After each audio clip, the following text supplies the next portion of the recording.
नमस्कार दोस्तों, मैं हूं ममता तिवारी और आप सभी का स्वागत करती हूं मेरे चैनल ममता आजवे में। कैसे हैं आप सब? तो ये बताने के लिए कमेंट बॉक्स में श्री हरि विष्णु जरूर लिखिए। तो चलिए दोस्तों, आज हम इस वीडियो में जानेंगे यम का दीपक। यम का दीपक हमें कब निकालनी है, क्या नियम विधि है, कौन कौन सी चीज़ें हमें चाहिए और कब हमें निकालनी चाहिए। तो चलिए, बहुत सारी महत्वपूर्ण बातें यम के दीपक से संबंधित जानेंगे। कौन सी गलती नहीं करनी चाहिए ये भी मैं आपको बताऊंगी, ध्यान रखिएगा। तो आप लोग बने रहिए मेरे साथ मेरे चैनल पर। अगर आपको मेरा वीडियो पसंद आता है तो प्लीज़ आप मेरे चैनल को सब्सक्राइब कर दीजिएगा, बेल आइकन को प्रेस कर दीजिएगा, जिससे कि मेरे वीडियो के नए नोटिफिकेशन आप सभी के पास सबसे पहले पहुंचे। तो चलिए शुरू करते हैं और जान लेते हैं यम के दीपक से संबंधित सभी बातें। तो सबसे पहले दोस्तों आपको बता दूं, यम का दीपक। यम का दीपक दोस्तों कुछ लोग धनतेरस के दिन ही निकालते हैं, यमराज के लिए दीपक निकाला जाता है। और कुछ लोग जैसे नरक चतुर्दशी के दिन निकालते हैं।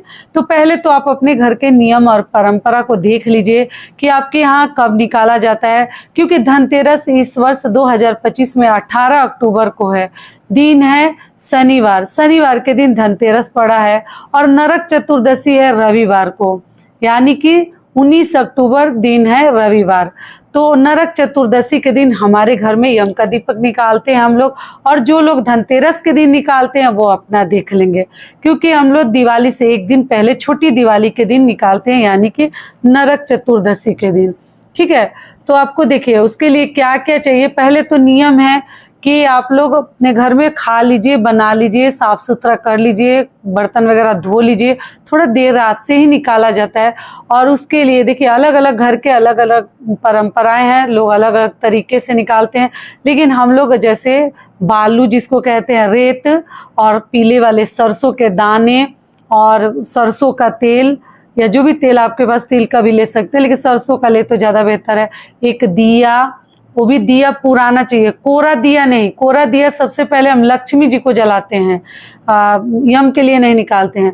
पिछले साल का कोई पुराना दिया है वो ले सकते हैं। मान लीजिए दिया जिनके पास नहीं है वो आटे का भी बना सकते हैं। और आप लोग लेकर जाकर और फूलों का आसन देकर और अपने घर से कुछ दूरी पर ले जाकर हमें यम के लिए दीपक निकाल कर आनी चाहिए।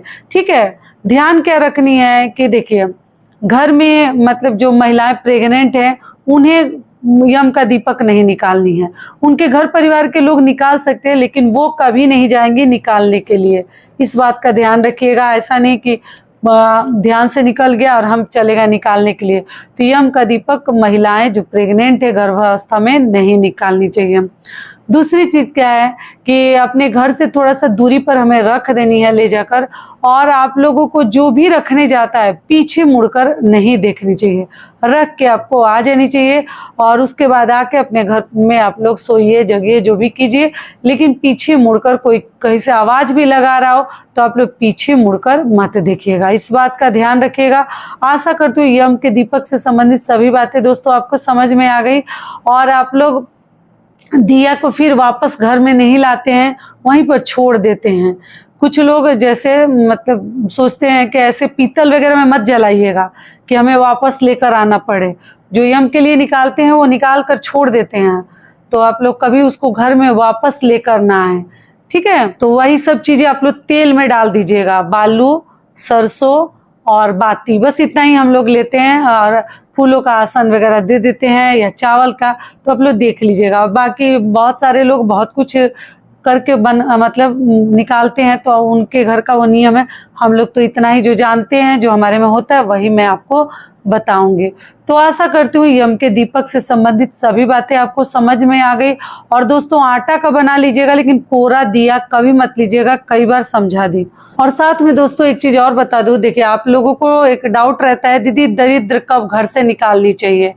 और देखिए जो लोग घर से अलग हैं उन्हीं को निकालनी चाहिए। जो लोग ज्वाइंट फैमिली में है तो अलग अलग दरिद्र नहीं निकालते हैं, एक ही घर में एक ही आदमी निकालता है। ठीक है, घर का बड़ा सदस्य है। और आप लोगों का प्रश्न है कि कब निकालनी चाहिए, तो देखिए सब लोगों के घर के नियम अलग है।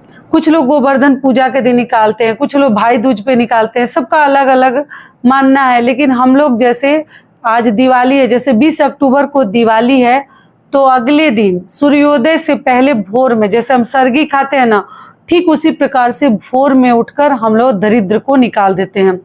रात में लक्ष्मी जी आती हैं और सुबह दरिद्र के लिए हमारे घर में कोई जगह नहीं होता तो हम लोग निकालते हैं। तो ऐसे तो सूप से और कंडा से ऐसे बजा बजा कर दिया लेकर हर रूम में, हाथ में दिया और सूप और कंडा लेकर हर रूम में ठक ठक ठक ठक करके और निकाल के बाहर कर दिया जाता है। लेकिन इस ज़माने में सूप वगैरह कहाँ जल्दी मिलता है, तो आप लोग थाली और एक चम्मच से भी दरिद्र निकाल सकते हैं। साथ में एक दिया ले लीजिएगा, भले ही लाइट बिजली है तो क्या हुआ, नियम के लिए। और एक आदमी निकालते जाता है, दूसरा आदमी सब दरवाज़ा बंद करते जाते हैं।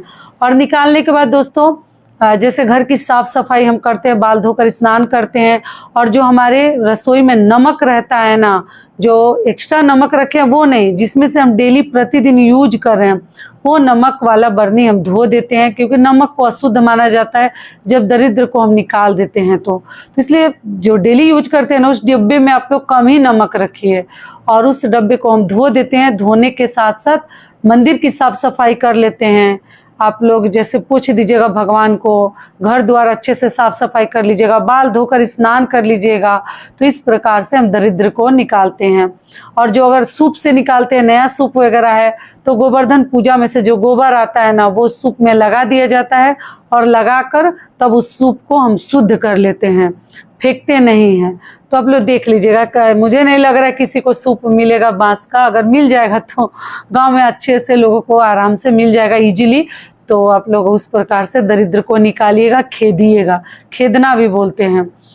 तो आशा करती हूँ दरिद्र के लिए और यम के दीपक के लिए दोनों बातें आपको अच्छे से समझ में आ गई होगी। तो ध्यान पूर्वक आप लोग दोनों कार्य कीजिएगा। और दोस्तों साथ में आप सभी का एक सबसे अधिक प्रश्न पूछा जा रहा है कि पुरानी मूर्ति का विसर्जन कब करें। ठीक है, और भी एक दो प्रश्न है वो भी बता देती हूँ, आप लोग ध्यान पूर्वक सभी बातें समझ लीजिएगा।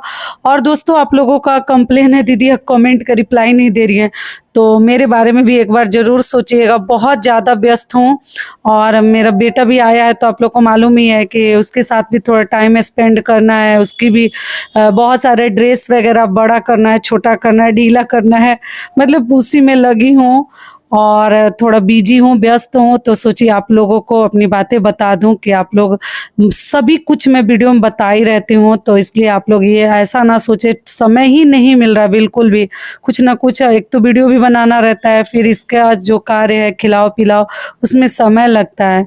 ठीक है, तो आप लोग ध्यानपूर्वक वीडियो ही सुनिएगा, आपको सभी प्रश्नों के उत्तर मिल जाएंगे। तो चलिए अब आगे जान लेते पुरानी मूर्ति का। तो देखिए पुरानी मूर्ति का विसर्जन मैं पिछले वीडियो में बताई थी कि आप लोग दिवाली से पहले विसर्जन कर दीजिएगा। तो मैं आपके लक्ष्मी गणेश जी की मूर्ति के लिए नहीं बताई थी।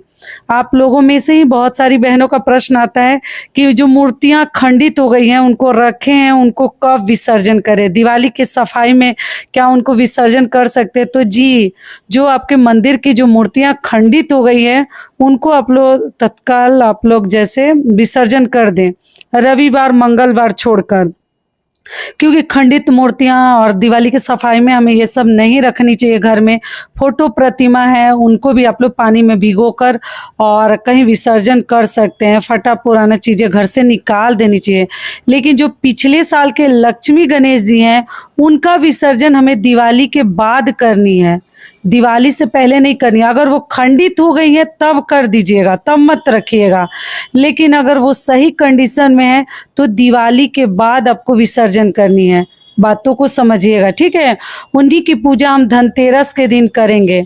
अगर आप लोगों के पास मान लीजिए अगर धातु की मूर्ति है तब तो आपको लोग इस साल भी लेना चाहते हैं तो धातु की ले सकते हैं, क्योंकि धातु की मूर्ति आप ले लेंगे तो हर साल आपको विसर्जन करना, फिर नई मूर्ति लाने का जो झंझट है ना वो खत्म हो जाएगा। तो आप लोग धातु, सोना, चांदी, पीतल का भी ले सकते हैं और आप लोग चाहें तो मिट्टी का भी ले सकते हैं। तो मिट्टी की जो मूर्ति है ना 1 साल के बाद उसका विसर्जन करते हैं। ऐसा नहीं कि दिवाली में हम पूजा कर लिए और फिर अगले दिन विसर्जन कर देंगे, तो जी नहीं। जो भी मूर्ति आप लाते हैं केवल मिट्टी की, चीनी मिट्टी नहीं, केवल मिट्टी की, मार्बल की भी नहीं, मिट्टी की ही मूर्ति 1 साल के बाद हमें विसर्जन कर देनी चाहिए।